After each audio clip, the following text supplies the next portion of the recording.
Have you ever stopped to think that, even if your father is no longer present in your life, or never really was, he still lives inside you, not as a memory, but as an active force, as a structure, as a shadow?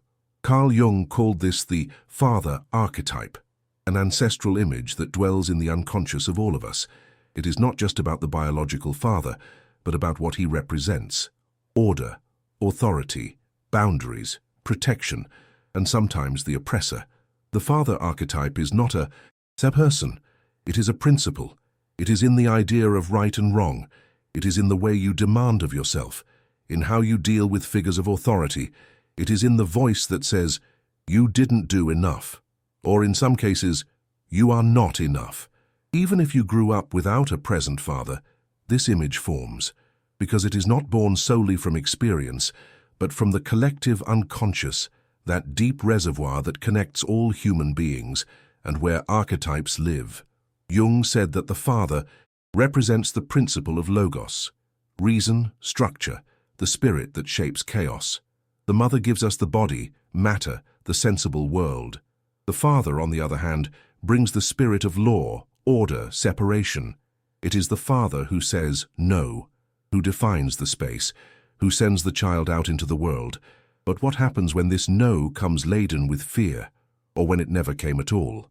What happens when the presence of the father, instead of structuring us, made us shrink? That is when the archetypal image becomes distorted, and that distortion continues living inside you. Perhaps you grew up with a very harsh father, strict, relentless. Perhaps he didn't accept mistakes, didn't show affection. Perhaps he was always there, but emotionally absent. Or maybe he wasn't even there. Regardless of the scenario, the unconscious does not remain empty. It creates images. It compensates for absence with projections. And these images start operating silently. Little by little you begin to react to bosses, authorities, teachers, as if you were facing him again. You start seeking approval from older men or rebelling against them with anger. And you don't even realize that behind all of this, there is an image that hasn't been integrated. Have you felt this? That feeling of being judged even when no one is looking. That weight of having to always get it right. Or the opposite, anger against rules, against limits, against any figure of authority. These are symptoms of a father image that still lives in conflict inside you. Maybe now you are asking yourself, but if it is an archetype, isn't it unchangeable? No. Archetypes are patterns, yes, but they manifest in different ways in each of us, and they can be transformed as long as they are brought to consciousness. The first step is precisely that, to recognize that there is an image, that perhaps it has little to do with who your father really was, but with what you absorbed, internalized, or even invented to survive emotionally. Many people grow up hating their father. Others put him on a pedestal. Both are prisoners of an image, because they still haven't been able to see him as a human being, flawed, limited, but also real. Jung said that the process of individuation requires us to confront our parents, not literally, but symbolically. It means stepping out of their shadow. It means looking at the image we created and asking, does this still serve me? It is a painful but liberating process. Imagine for a moment that you could close your eyes now and visualize the image of your father before you. Not the real man, but what he represents internally. What does he look like? How does he look at you? What does he say? This image, even if fragmented or distorted, is the key to understanding many things. The way you sabotage yourself, the way you deal with limits, your relationship with success, your sense of worthiness. All of this may be linked to how the father archetype is structured within you. And until you look at this with courage, you will keep reacting. You will keep living according to unconscious patterns that are not yours. They are inherited, or worse, imposed by images you didn't even know existed. This is the beginning of the healing work. For now I leave you with a question. What kind of father lives inside you? When a child repeatedly hears that they are wrong, that they are bothersome, that they are not enough, they don't just believe it, they become it. Internally, the father, as the founding figure of authority, doesn't just teach with words, he teaches with presence, with silence, with a look. He teaches with the way he comes home, how he sits, how he corrects, how he ignores. The child cannot differentiate what is projection, what is work tension, what is emotional absence. The child just feels, and everything it feels it turns into an internal structure. Many adults live with the sensation that they are being watched, even when they are alone, that they must obey rules even when no one imposed them, that they need to prove themselves even without anyone to prove it to. For many, this feeling comes from the internalized figure of the father. Jung wrote that father complexes are some of the most persistent forms of the personal unconscious, because the father represents not only the external limit, but the foundation of our notion of internal authority. When that foundation is unstable, everything built upon it shakes. If you grew up with an extremely critical father, for example, you may have developed an even harsher inner critic. He corrects you even before you try. He points out flaws that haven't even happened yet. He says, "It won't work," even before the first step. This is not bad luck, this is psychic structure. On the other hand, if your father was absent, perhaps you grew up desperately seeking someone to tell you what to do, to validate you, to say, "Go this way." Because without that initial echo of confidence, the world becomes a very confusing place, and you are being in constant doubt. This is how the father figure shapes self-confidence. It establishes the first boundaries between right and wrong, between what is possible and what is not. If the father says directly or indirectly that you are weak, that idea doesn't disappear over time. It hides and keeps acting. Sometimes this voice disguises itself as demand. You demand too much of yourself, think you're never good enough. Other times, it appears as self-abandonment. You start projects and abandon them. You don't trust your own vision. You change paths at the first criticism. It's not that you don't have potential, it's that there is an invisible filter between you and action, the internalized authority. Think of how many times you hesitated for fear of failing. How many times you didn't put yourself out there because of insecurity. How many times you needed someone's approval to feel you were on the right path. In many of those moments, it wasn't you making decisions. It was the image of the father still operating inside you. Jung didn't see this as immutable destiny, but as an invitation to consciousness. He said that by making the unconscious conscious, we stop calling it destiny. The key then is to observe these internal voices closely. When you demand from yourself, where does that demand come from? When you hesitate, who is speaking? When you feel you failed, what is the pattern of judgment that arises? Often it's not you against the world, it's you against the father who still lives inside your head. And as long as that voice is not named, it will keep commanding, even in silence. It's not about blaming, nor about confronting the real father directly. It's about realizing that what limits you today may not be yours. It may have been inherited, and for that reason, it can be transformed. How many choices have you made trying to prove something to him? How many times have you stopped yourself from being spontaneous for fear of being reprimanded? How many times have you repeated his attitudes, even swearing you would do differently? These are hard questions, but they reveal what is still operating in the shadow. Real self-confidence is not born from motivational phrases. It is born when you replace inherited authority with a conscious internal authority, when you start building inside yourself a new reference, a new symbolic father, someone who says, you can make mistakes, but you still deserve to continue. Maybe for the first time in your life, you can be this figure for yourself. There are pains without names, but they shape everything we are. When we talk about the father figure, the pain doesn't always come from a direct act. Sometimes it comes from absence, from what was not said, from what did not happen, from what you expected and never came. This absence is not only physical, it can be emotional. A father who was always present, but emotionally distant. Who fulfilled duties, paid bills, played the social role, but didn't see you, didn't know what you felt, didn't ask who you were.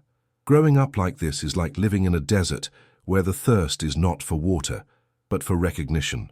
Others grew up with rigidity, with cold discipline, punishments, constant demands for perfection. Nothing was ever enough. With every achievement, there was already a next demand.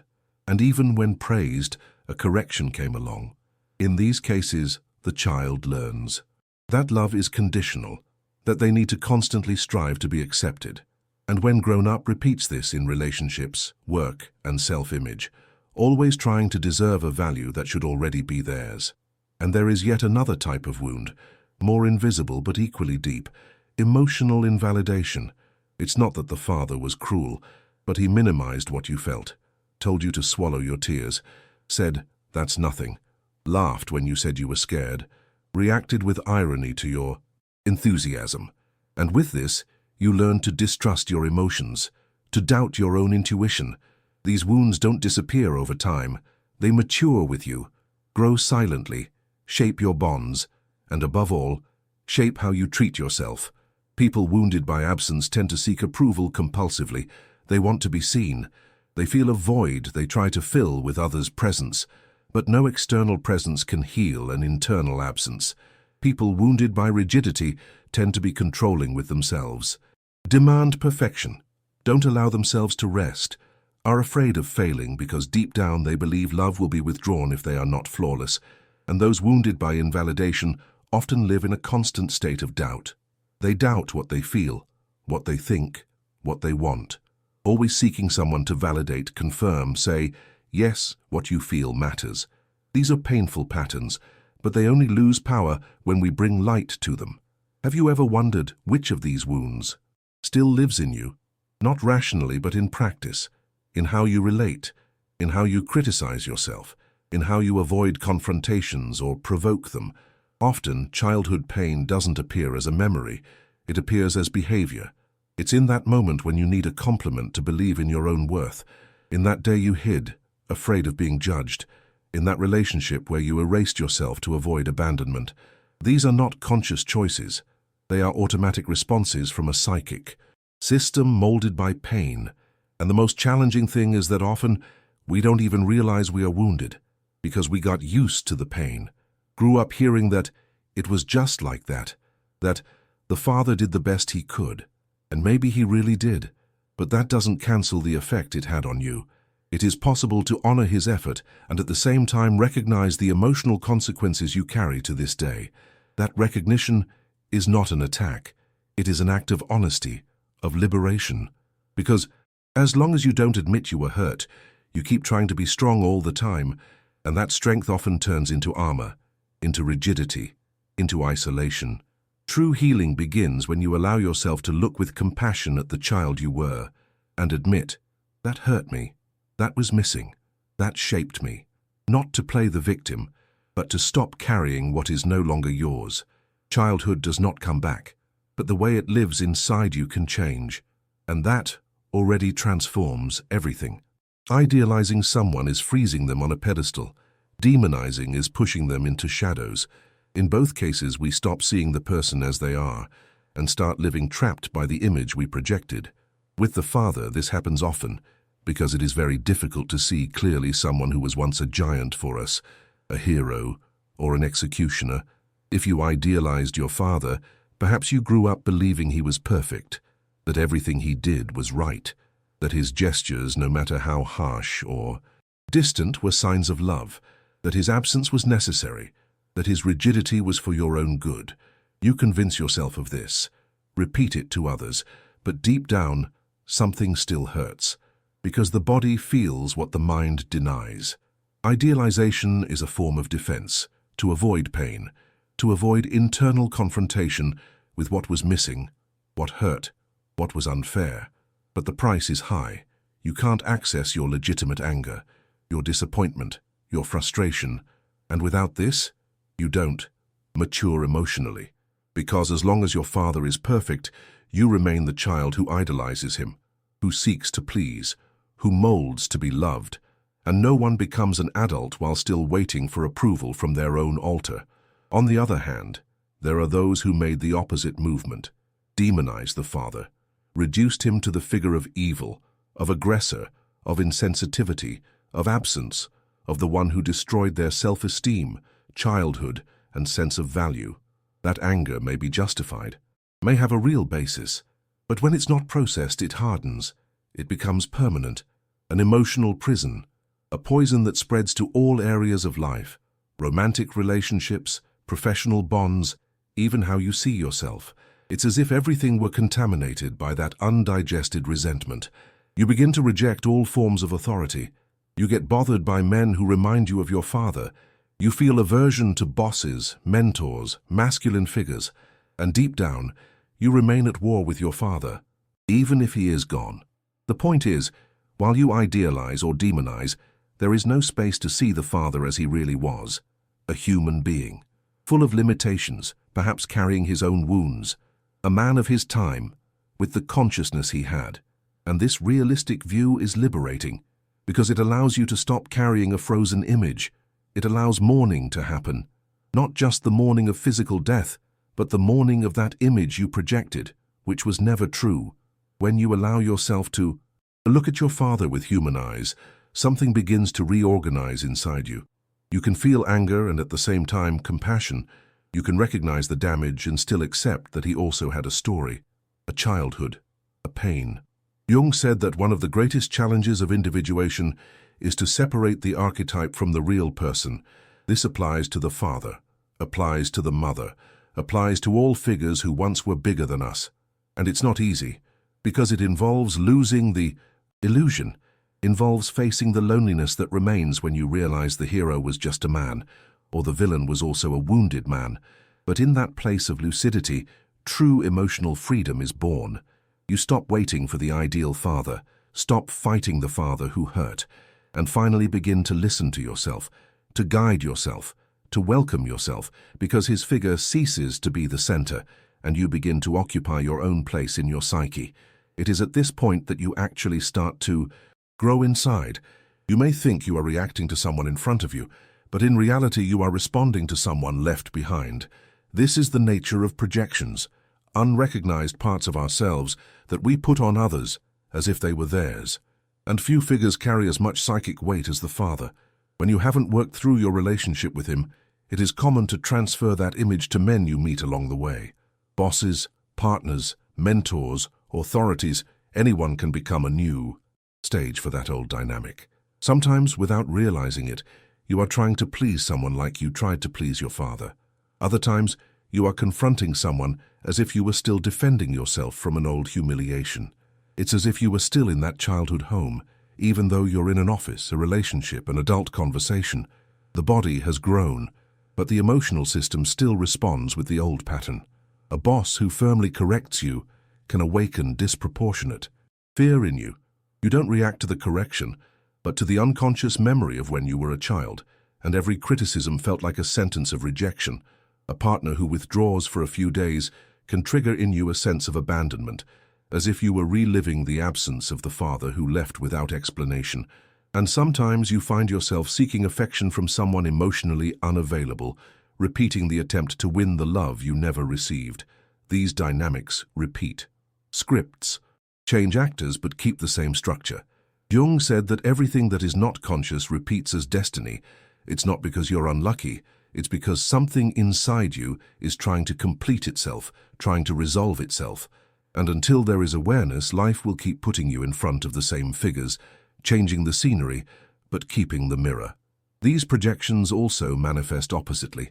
There are those who reject all authority. People who can't stand being guided, taught, led, who feel anger toward any man who exercises power. But deep down, that anger is not always about the present. It carries the weight of an ancient revolt against the father who imposed rules without dialogue, who punished without listening, who decided everything without explaining anything. The psyche does not forget. It only hides. And the shadow, as Jung taught, acts precisely when it is not recognized.